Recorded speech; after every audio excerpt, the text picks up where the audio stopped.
اعوذ باللہ من الشیطان اللعین الرجیم بسم اللہ الرحمن الرحیم السلام علی الحسین وعلی علی ابن الحسین وعلی اولاد الحسین وعلی اصحاب الحسین۔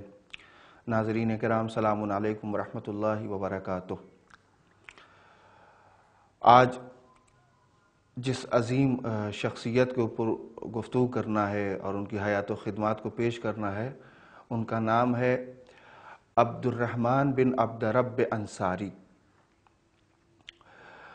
وفات رسول کے بعد ذرا سا تھوڑی سی گفتگو تمہیدی کرنا چاہتا ہوں تاکہ ان کی جو شخصیت ہے اور زندگی کا جو اہم پہلو ہے وہ آشکار ہو سکے۔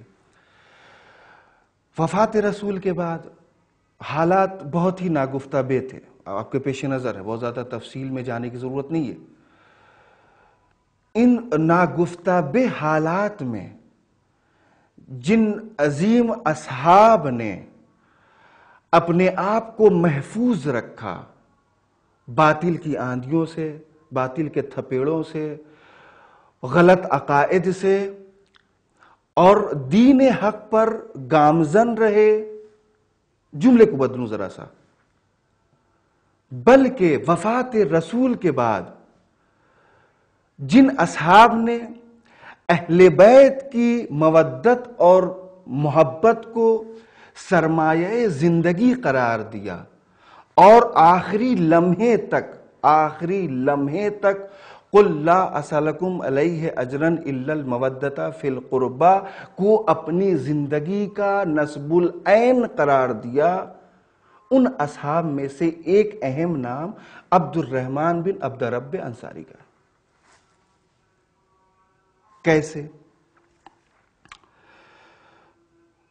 رسول اکرم کی زندگی کا سرمایہ نازش کیا ہے جس کے اوپر رسول اکرم کی پوری زندگی کا دار و مدار ہے؟ اگر یہ نہیں تو کچھ نہیں، وہ ہے حدیث غدیر ہے۔ وَإِن لَمْ تَفْعَلْ فَمَا بَلَّغْتَ رِسَالَتَهُ، ہے نا؟ قرآن کی آیت ہے کہ اے رسول اگر آپ نے یہ نہ کیا تو گویا آپ نے کچھ بھی نہیں کیا۔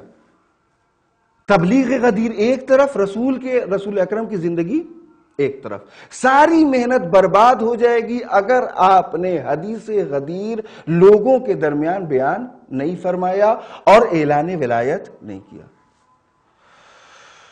سرمایہ زندگی ہے رسول اکرم کی سرمایہ زندگی کا نام ہے حدیث غدیر۔ اس حدیث غدیر کا پاس و لحاظ رکھنے والے بہت کم رہے، سب مرتد ہو گئے۔ وفات رسول کے بعد صورتحال اتنی ناگفتہ بے تھی کہ خود صدیقہ طاہرہ کو گھر سے باہر قدم نکالنا پڑا۔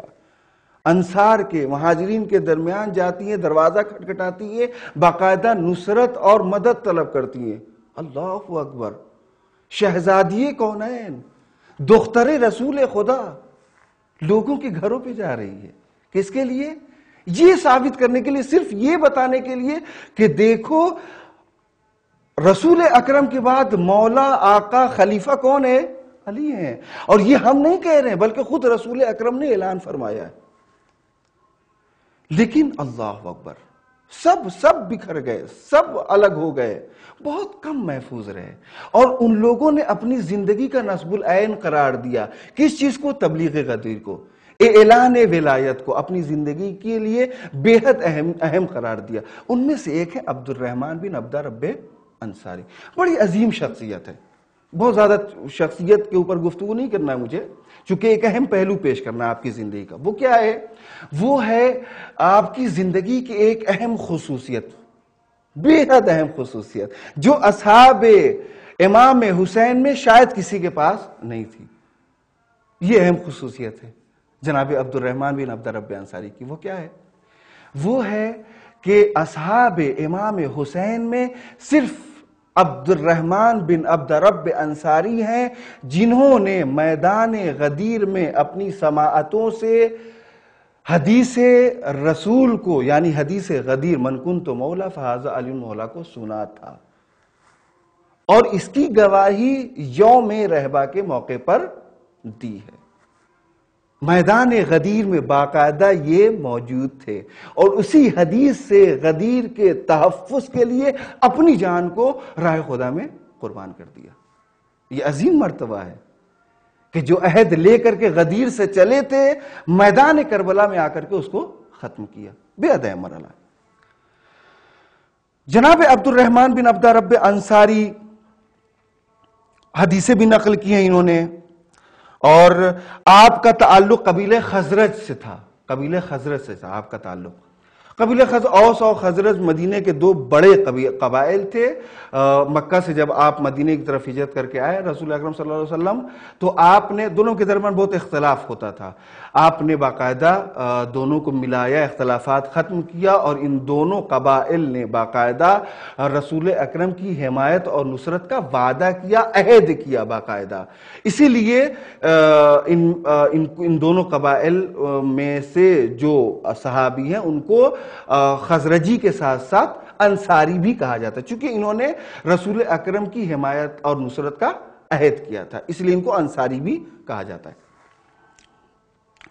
ان کے علاوہ آپ کی زندگی کی جو خصوصیت ہے جس کے اوپر گفتگو کرنا ہے وہ ہے میدان غدیر میں آپ کا ہونا، جو کسی بھی صحابی امام حسین کے اندر شاید نہیں تھی۔ میں نے تلاش کیا، نہیں ملا۔ بہرحال ہوا یہ کہ بعض لوگ یہ اعتراض کرتے ہیں، یہ دندان شکن جواب بھی ہے۔ عبد الرحمن کی زندگی اور کربلا میں آپ کا ہونا یہ ایک اعتراض کا جواب بھی ہے۔ بعض لوگ کہتے ہیں کہ آپ حضرت علی کا جب حق تھا، خلافت اور ولایت باقاعدہ آپ کا حق تھا، تو آپ نے وفات رسول کے بعد احتجاج کیوں نہیں کیا؟ اعتراض ہوتا ہے، سراسر غلط ہے، سراسر جھوٹ ہے، بہتان ہے۔ رسول اکرم کے وفات کے بعد حضرت علی نے متعدد موقعوں پر آپ نے حدیث غدیر سے احتجاج کیا، استدلال کیا، جسے مناشدہ کہا جاتا ہے۔ حریف کے سامنے دلیل پیش کرنا، قسم لے کر کے گواہی طلب کرنا، یہ مناشدہ۔ باقاعدہ مجمع عام میں خود وفات رسول کے بعد مسجد نبوی میں آپ نے احتجاج کیا، حدیث غدیر سے احتجاج کیا۔ انہی میں سے ایک موقع تھا رہبہ کا۔ رہبہ مسجد نبوی کے سامنے صحن مثلاً کو کہا جا سکتا ہے کہ ایک صحن، بڑا سا صحن، اسی کو رہبہ کہا جاتا ہے۔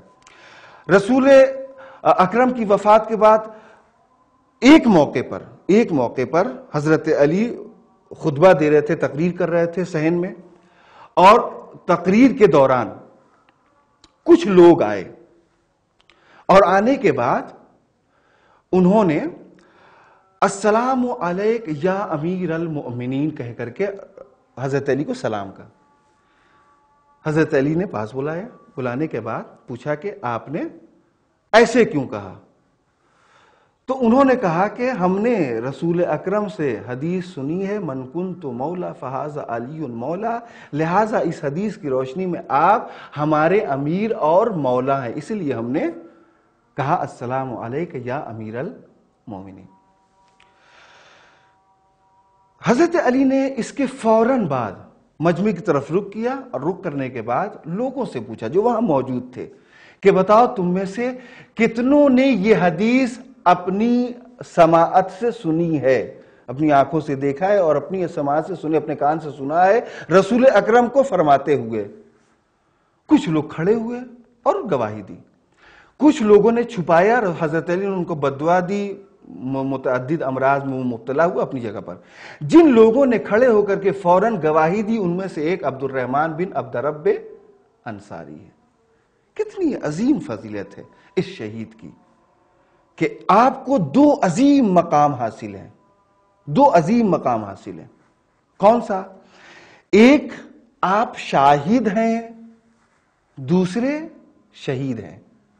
شاہد یعنی آپ نے حدیث غدیر کی گواہی دی، عظیم مرتبہ ہے، خاص طور سے حالات کو پیش نظر رکھتے ہوئے۔ وفات رسول کے بعد جو صورتحال تھی، اس صورتحال کے پیش نظر ببانگ دول اعلانیہ طور پر حدیث غدیر کی گواہی دینا بڑی بات ہے، عظیم مقام حاصل ہے، وہ ہے شاہد کا۔